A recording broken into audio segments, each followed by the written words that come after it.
গ্যালারির চিৎকার যখন থমকে যায় আর ড্রেসিং রুমে ভর করে হারের শঙ্কা, ঠিক তখনই ক্রিজে আসেন একজন শান্ত মানুষ, যার কাঁধে থাকে বিশাল চাপ কিন্তু মুখে কোনো উচ্চবাচ্য নেই।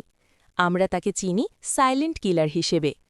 কেরিয়ার জুড়ে কতবার তাকে বাতিলের খাতায় ফেলা হয়েছে তার হিসেব নেই, কিন্তু প্রতিবারই তিনি ফিরে এসেছেন অদম্য এক জেদ নিয়ে। 2015-র সেই ব্যাক টু ব্যাক সেঞ্চুরি হোক কিংবা চ্যাম্পিয়ন্স ট্রফির অবিশ্বাস্য জয়, যখনই দেয়াল পিঠ ঠেকেছে তখনই তিনি রুখে দাঁড়িয়েছেন। তিনি মাহমুদুল্লাহ রিয়াদ, যিনি বীরত্বের আস্ফালন দেখান না, বরং নীরবে বিজয় ছিনিয়ে আনেন। সমালোচনাকে যিনি তালি আর করতালিতে রূপান্তর করতে জানেন, আজ সেই অকুতভয় যোদ্ধার জন্মদিন।